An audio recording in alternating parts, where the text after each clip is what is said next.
Hey everybody, this is Asher, and today we're looking at Heroes of the Storm. But you've done some videos for Heroes of the Storm, that's right. I have before, but now it's open beta, so I thought it'd be a good time to revisit it, especially if some of you all were curious about the game, to kind of see what it's all about. So this video is going to be a little less of a tour around the menus and everything. I can do that a little bit later on. What we're going to do today is actually jump into a replay just to show you kind of what the gameplay is all about here. For a game I had, actually my last closed beta game with Kael'Thas, the Sun King. Kael'Thas, I just mispronounced that for some reason. But yeah, so it's a MOBA in a very true sense of the word, but there is a lot that's different about it as well, and I think a replay is a good place to illustrate both what makes Heroes of the Storm tick and maybe what makes it a little bit different from some of the other strategy, mobile, action, whatever MOBA stands for. I should know what that stands for. So let's go ahead and dive in. So this is Heroes of the Storm. We're looking at it in replay mode. I've turned spoilers off. And I am on the blue team. It is red versus blue, and I'm playing as Kael'Thas. So this is a hero that, or champion, however way you want to talk about this game. There's a few things to keep in mind. There's different roles that you have. You can be a warrior, you can be a support, you can be a specialist, or you can be an assassin. Ranged or melee, all those things are pretty good and everything. Kael'Thas is just a straight up nuker. A ranged assassin tries to kill things from range, and I'm here with Sonya. You may recognize her as a Diablo 3 barbarian, actually, which is kind of like a Diablo 2 barbarian. And as Kael'Thas, what I want to do is try and keep myself with somebody who can peel, somebody who can engage a little better, so that it kind of keeps heat off of me. I will warn you up front, this is not MLG style pro play. This is a quick match. This is not ranked play or anything. I do make some mistakes, as Kael'Thas is a character that can punish you for mistakes, but we're just going to go over the map real quick. This is Dragon Shrine. There are different objectives that you have for each map. This one is control 2 shrines, then you get the middle, then you get the dragon. You'll see what it's all about, and what I don't know is coming here at the very beginning of this game is that they are pushing a lot of people to the bottom lane early. In fact, I'm kind of debating going to the middle for just a second here. But their entire team comes up. They have Gazlo of Warcraft fame, Sylvanas Windrunner, and actually a few things just to keep in mind as well here. When you're a squishy character like Kael'Thas, you do not want to be in a position where you're going to take a lot of damage. And I actually walk right into a big bolt of laser there. Fortunately, it's still early on, and there's a healing fountain right here that I can heal from once every 90 seconds. Now, this is like other MOBAs in that there are lanes you push, there are creeps that come out, you get to destroy towers, and your goal is to destroy the enemy's core. And you're going to have two big things that kind of compete for interest here. Three things, actually. One is the map objective, which you can see is going to be activating in 15 seconds. The other is gathering experience, which there's no last hitting in this game. If an enemy dies around you, your team gets experience. It doesn't matter if there's one person there or all people there. Everyone gets experience. There's no gold, there's no items. But the other thing is mercenaries. We'll cover those. They're actually not on the map right now. But you can see right away is that our team has some presence up here in the top part. But we're being pushed really, really hard on the bottom. Is poor, I was about to say, poor Sonya's in trouble. Tyrande is doing a really risky thing, engaging 3 people right there. I'm just trying to hide behind her as much as possible. Now, in terms of these map objectives, it's very important to get. They can end the game, especially late game, and right now, it looks like things are not going to be doing very well with 2 of our teammates dying really quick. And this is one of those things where, as a hero, one of the Kael'Thas is incredibly powerful late game. In fact, he'll probably be nerfed eventually late game, but early game, I could probably do a better job trying to support my teammates here, like Tyrande going on. If I had been in better position, we could have taken out Uther. But I try and position him very cautiously, and as a result, Kael'Thas is pretty weak in the early game here. I have done some pretty good hero damage, but if I take any hits here, I get in trouble. Like, I know I don't want to get too close to Sylvanas because she can close down really quickly. So right now, they have one shrine, we have the other. All you need is you need both shrines, and then you need to activate this. It doesn't happen automatically. So one of the things that I really like about Dragon Shrine, which is one of the oldest maps in the map pool and one of the most long-standing, is that it really requires a lot of map awareness. It requires a lot of good positioning. I'm going to die here because I wasn't aware of where Sylvanas was, and actually this is, I think, where we're going to lose the bottom tower because both of our teammates are gone. So, like I said, mistakes were made, but it's only a setback. Now, there's other things to deal with in this map here. As we have Gazlo, who's going to be getting Maybe? No, Thrall actually stops him at the last second and stops him again. Gazlo's pretty good on this map because he can zone of control a lot of things here. He has a lot of abilities like these turns that just actually stop certain things. Although I like because he has a special skin, his little turns have top hats. That's pretty cute. But the other part of the map that's pretty important are mercenaries. Siege camps are easy camps. Bruiser camps are middle camps. There's no bosses on Dragon Shrine, which some people really like here. Mercenaries are good for pushing lanes and good for making people compete for objectives. I actually move up here. Because if we can't hold the 2 shrines, damn it, we're going to try and stop somebody from getting the Dragon Knight. And it's not unusual, especially for games that are far more skilled, or with players far more skilled than my stanky MMR. As I see Sonya right there trying to get it and barely get her in time. Actually, we may be able to take her down if I use my stun. Oh! Now, Kael'Thas' stun is a skill shot, and skill shot is something that you're probably familiar with League or otherwise here. It's an ability that you have to activate, and it goes in a certain direction. I did poorly aiming that shot here, although I did take the talent to try and increase it there, but Sylvanas dies at least. We don't have both of these shrines up here, although we're in pretty good position, except Lily, who used to be overpowered but just very recently got hotfixed, is in trouble. And is anyone coming up to help her? Where is Kael'Thas right now? We are currently running around the map trying to figure out what in the world is going on here. So there's the bottom. We have the bottom, we don't have the top. But one of the most important things is that if we can kind of stay positive on the kill counter, and I'm doing a lot more roaming than I normally do here, as we have Tyrann, who's going to get in trouble with Sylvanas. I think finally we're getting the memo that we're not going to get the bottom if we don't help at all on the top.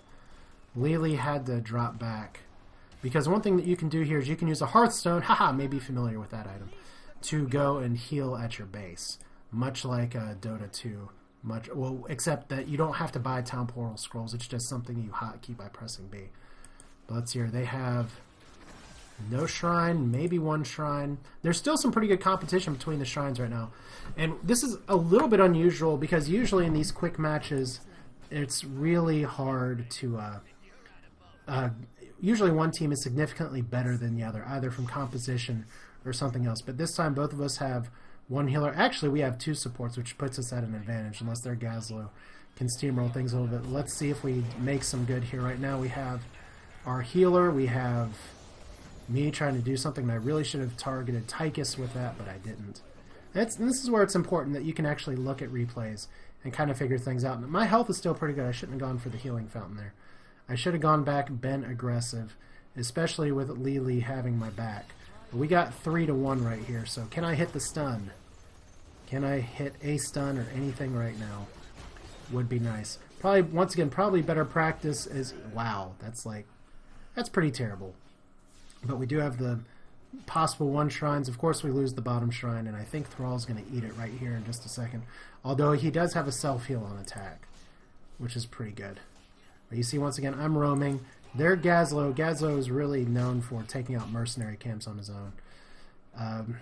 See if that does anything, and I'm just having to spend so much time getting down here. Now, you may notice the level counter up here. We're each at level 9. There's different talents that you can take throughout there, and different thresholds matter. Level 10 is probably the biggest one because that's when you get your ultimate talents. I always pretty much I have yet to have a game here as we actually get the Dragon Shrine. Hooray! As I'm talking through all this other thing. We get the Dragon Shrine, but at the expense of 1 champion. Not always worth it, especially this early, although a 6-minute Dragon Shrine, still pretty good. Especially when you have someone going there. But we are at level 10 now. You get your ultimate abilities. I get in a world of trouble here because I let Sylvanas flank me, and then Sonya just ganks me right up here. That is just a matter of I tried my best to support the Dragon Knight here, but because I'm so squishy, as I say, damn it, very nicely, what I should have done there was wait for my other team to support.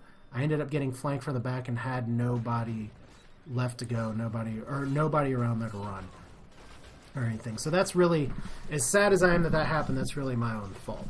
Fortunately, death timers are not so bad, but I didn't even get a chance to throw my ultimate. I remember trying and being really close. But right now, parties are competing for Merc camps. You can see that their Gazlo's gone around. You can tell because of the siege damage on his thing right here. Siege damage, that includes hitting mercenaries. He's been hitting camps like hard, and that pushes our lanes. Each of these towers has a certain amount of ammo. It does not have unlimited shots. And right now our towers are very unhappy because they're getting pushed. And they have even more camps here. So right now we're ahead on level. Well, one bonus is that we're ahead on level despite the fact that they've gotten more towers. And part of that's because we've just happened to get more kills. So right here, Lily in trouble, going to be closed down, very likely, unless she can heal herself up. There. And then we have this over here. I dropped the Phoenix. Alar, if you do not recognize her or know it from World of Warcraft. It's a great zoning ability. I know the big hype for Kael'Thas. Once again, I'm so terrible at getting flanked. And then Sonya is kind of the bane of my existence because of her leap ability. I'm sure Muradin's the same way here. But as we have actually someone calling down a mule on the keep, pretty smart. But I mean, Alar, the Phoenix, is great at zoning out areas. I actually really like taking the level 20 talent to move it around. I find that Bolt of the Storm, by the time we're level 20, positioning can be important, but I haven't been in a position yet where I really wish I had Bolt of the Storm to get somewhere to get out of the way. So Phoenix is good, and here I am coming back to life. This was a kind of late game for me, so I have more deaths than really I should, but my goal is to be a better hero kind of later on down the line. So there is Uther doing his thing. As Lily and Tyran, that's just a combo that you really shouldn't be able to kill them. However, what would be ideal is if they were taking on Sylvanas, because Sylvanas is far squishier. So I'm trying to help in the middle, because once you get to like level 10, level 13 is where Kael'Thas' build picks up here. I'll just pause real quick and go over the build that I have. Mana Addict into Netherwind. Some people take Gathering Power. Maybe I should start taking Gathering Power, because if you don't die, you get a lot stronger, but I like the increase of stun here. Fission Bomb for increasing Living Bomb. I'm doing a kind of standard Living Bomb build. Phoenix, which is good. Chain Bomb is probably the thing that'll be nerfed eventually, because Living Bomb explosions apply Living Bombs to enemies, which if you're familiar with the Baron Geddon fight, you may be familiar with that. But combined with some other abilities later on, level 13 is where Kael'Thas really, really starts to shine. So right now we have more kills, which is good. We have trouble on the bottom lane trying to get the other Dragon Shrine. I really like that Gazlo's a more playable character now, but I mean that's just a lot of laser that just sat there and got spent. So we have control of the middle, kind of trying to roam around a little bit here as well. Actually, I kind of make a mistake here. I say, hey, by the way, guys, let's just go ahead and get this Merc camp since we're here. And you'll see what the red team does. Nobody is really there to stop Gazlo coming in. I mean, we have Tyran. Is Tyran actually going to attack just a little bit? Stops it briefly. Look at this. We get our Merc camp, but Tyran is going to be in a serious world of hurt. And and this is actually my idea to say, take this. And I thought maybe we'd have time to get around, but nope. There's the Dragon Knight, and there's a dead Tyran. So my best laid plans of mice and men are probably not worth it, especially when the mercenaries up here are just going to get taken out by Tychus before they really do anything. So 10-minute Dragon Knight's when the Dragon Knight really starts to become a thing. But the nice part is that it's level 16 times. So what I can do is Kael'Thas' ability is called Verdant Spheres. You'll see every 6 seconds I have some spheres pop around. If I pop those, I can empower certain abilities. And if you empower Living Bomb, then it has no cooldown and it has no mana cost. Combine that with the ability to cast a Living Bomb on someone else, sets it off, and Living Bombs exploding near other people spreads Living Bombs, and you get a lot of damage. So we have lots of people dying all of a sudden. This Uther is actually dead and still trying to heal and doing a really damn good job of it. And Sonya's, I think, getting a little bit of a passive heal as well. I try and move kind of out of the way here. This Gazlo is not very happy either. Not the best aim ever, but if we look at the stats and everything, our two healers are really doing well compared to their one healer. But we're back to pinging, trying to get some of the mercs here because we nearly team wiped them. And that's the other issue, is that the Dragon Knight, unlike some other map objectives in Heroes of the Storm, especially Haunted Mines comes to mind, especially Sky Temple, Dragon Knight is not the be-all, end-all of this game. You can come back. In fact, one issue that their team had is that they overextended into our base, and between me and some of the other damage dealers, we were able to cut off their only way of escape, because people love, especially in quick matches, to push in here and then run back when things get bad. So cutting him off here is poor. Tychus dies as he goes into his ultimate. That's not great. Used to be that was a second health bar. That's not the case anymore. But we notice now that we are suddenly in control of the merc camps. As I'm running people stay together, that's one of the things that it's more of a reminder for myself. But I find that in quick match, if nobody says it, nobody remembers to do that. Is now everybody's going for the bottom merc camp here. So we're going to have another team fight, and maybe we'll be able to see some good action here. As Phoenix is not on cooldown. That's the other thing I really like about Phoenix, is that it is a 40-second cooldown. You can use it all the damn time. So just so much damage from everybody. Between Thrall being able to be up close and between me being able to go up there, is my skill shot once again is my skill is missing my skill shot. And normally I'm a lot better with it, but a lot better is kind of a relative term. So we have map control here. Actually, one thing that you can do with Kael'Thas, because a lot of his abilities are AoE ranged, is that if you know people are hiding behind the fence, they like eating their healing pot right here. Then you can just drop it. So they're trying to run away. I don't want to push in there too hard with the creeps with the towers, but it's quick match, so people tend to like to do that. We actually have mercenaries pushing the top now. That's how you want to do it. You want your mercenaries to be approaching before these shrines actually come up, not when they actually happen. So we got Sylvanas coming in here again. Here comes the Phoenix, and do I bring the pain with it? 1 kill with the Phoenix. I died. But hey, 1-for-1 trade. That's, nope, 2-for-1. 3-for-1. Oh, Lily with the clutch heal. That's fantastic. So, we got the Dragon Knight. That's good news. The bad news is that I died because I overextended. Thrall died because I overextended. If I had dropped back, I probably could have prevented Thrall from dying. So once again, there's always places where I can improve play, and this is where it's nice to look at replays and say, hey, what can I do? So good punt there, Dr. Takahashi. Let's see what we can make happen. Right now we are ahead.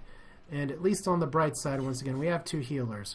If we just stay with our healers, we should be okay. But there is a, I don't want to say questionable punt, but I love the punt ability because it's just, it can knock you so far across the map. So 8% health.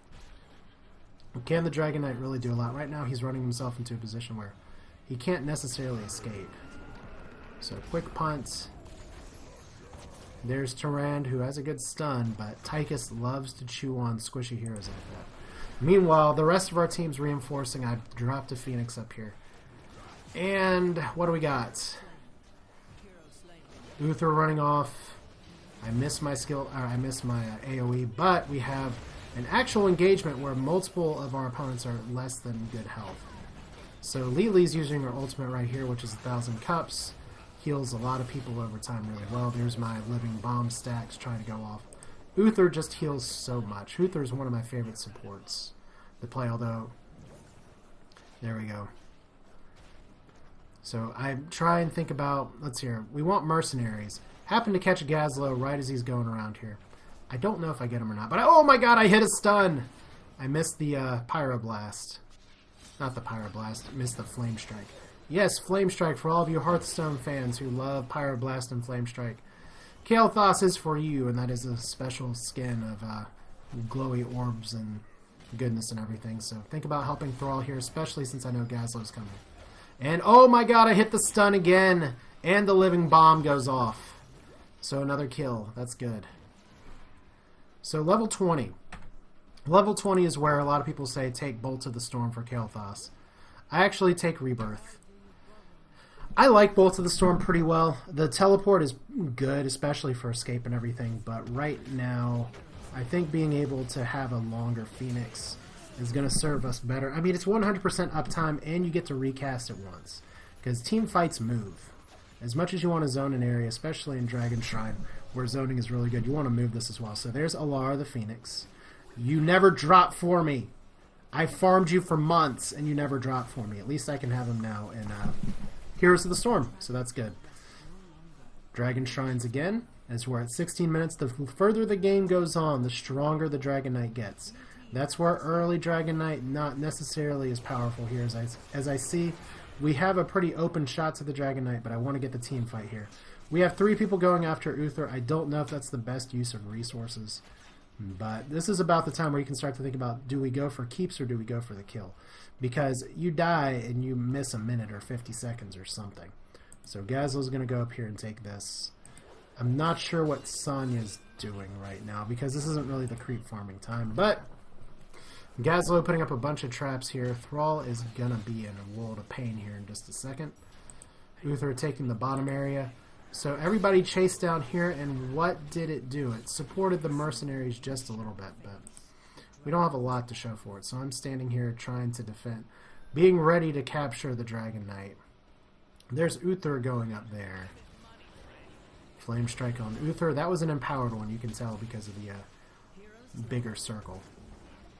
Gazla is dead, which is good. Can we actually take a... Oh, nice alibi terrain as well. So, probably asking for reinforcements up here because I make people ouchy all of a sudden. So can we get the bottom? Can we get the top? I'm just kind of floating around here. One of the really big challenges of Dragon Shrine is, can you have map presence? And right now, we're really close to taking this bottom tower, except that our team's about to die. Tyrande and Lili, hard to kill, but if you get your stun in, that's going to be good. So Tyke is kind of floating around on his own. But this is where we really need to get the bottom. We are blessed. Alright. So just looking at the stats and talents here. I'll just talk about my build here for just a second while we're at a little bit down point here. So Chain Bomb into Ignite, which applies Living Bomb to heroes, and that's from Flame Strike, that circle damage ability. Living Bomb will go from Living Bomb to Living Bomb, and you just spread all kinds of damage. You can see my damage is actually ticked up quite a bit. In fact, our comp is doing a lot more damage than our opponents, and this is post-Lili adjustment, post-Lili hotfix. So there's Sonya versus Sonya action. Diving to take out Sylvanas, but at what cost? I'm still chilling at the Dragon Knight, which is not great. But now let's see here. Gotta defend the area once again, and I stand there, and I stand there, and there we go! Instead of typing group, instead of actually defending, I just stand and watch the Dragon Knight go. Bronze League Heroes level stuff. I don't know exactly what my true MMR is in Heroes of the Storm, but that kind of play you just need to clean up. But fortunately, we do have the bodies to defend here. So there's Gazlo with his big laser. And that arrow, I don't believe, is visible to the opposing team. But if we go back here just a little bit, there's our Phoenix friend popping around. My big goal here is to try and cut off people from getting their support in. Dragon Knight's going to try and run away here. Do I get the stun in? Okay, she's trying to run off.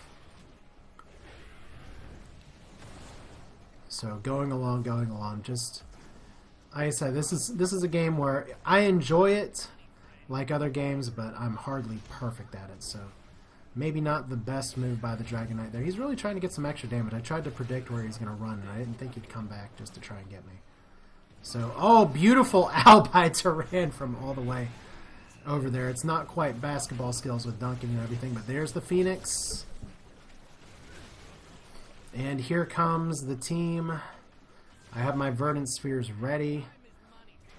We can start getting some mercenaries potentially, but we have stuns, and there's a Living Bomb going off. There's another Living Bomb going off. There's ults all around the area, and there is a lot of hurt teammates. Tyrande's ultimate just wrecking other people. A good Tyrande player is a valuable asset to a team, as that Odin is not going to do a whole lot here. So, just kills all around here. And once again, I just want to look at Tyrande's stat line for a second. So much siege damage, so much hero damage. Sure, yeah, I'm now leading some people here, but it doesn't matter because our team is just actually playing as a team. Which you can't always say the case here as Gazlo tries to sneak in another camp. And, oh, actually got him with the skill shot again. Living Bomb. Wow, I really did not like Gazlo here because I wanted to Phoenix him. Yeah, that's one way to kill him. I mean, if you have Phoenix on a 40-second cooldown, you might as well use it, right? So, that is a total team wipe. We can start going for core. We can start going for keeps. We have the map all under control. And what are we doing? We're going for mercenaries, which is one thing you can do. I mean, what would be more advisable probably is to try and just push this advantage a little more. So, let's see here. I say group up. We all group up to the middle, so that's nice. You can ping by pressing G or G clicking. So we have everybody coming over here. We have a 3-level advantage, which means more stats. As Sylvanas just melts. There's Living Bomb. You can tell by the damage over time, and then the explosion as well. Uther down as well. Alar doing its thing. One keep down. Once the keep is down, you can start hitting the core. And we have shrines to activate in just a second. As notice this, the opposing team was mostly dead for a very long time, and now here there are Tychus is in trouble. We have shrines. This would be a really good time to disengage and go get the shrines instead of diving for keeps. Because map objective is really important. A 22-24 Dragon Knight can actually take out the core practically by itself. Now there's been some quick matches where I've been the only one tapping the shrines and I just get all the shrines.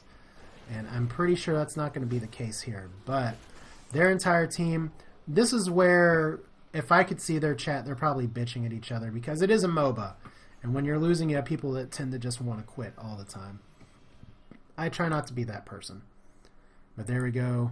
Dragon Knight activate any day now. There we go. So I prefer not to be the Dragon Knight as Kael'Thas because I don't have a great ability to escape.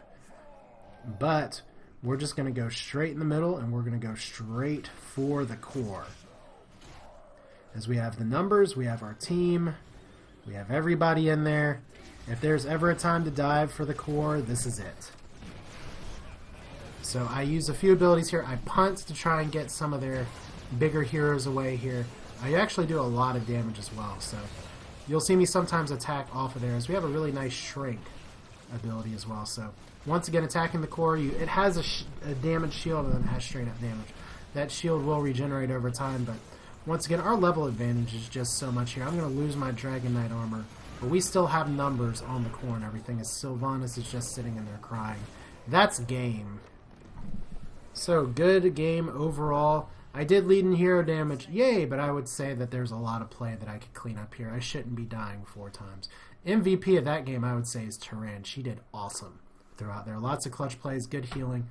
Much easier to win if you have multiple healer comp, but still 40 kills to 19. That's sometimes how it goes. And as you've seen before, I will show games as well where I lose pretty horribly as well as win kind of handily like this.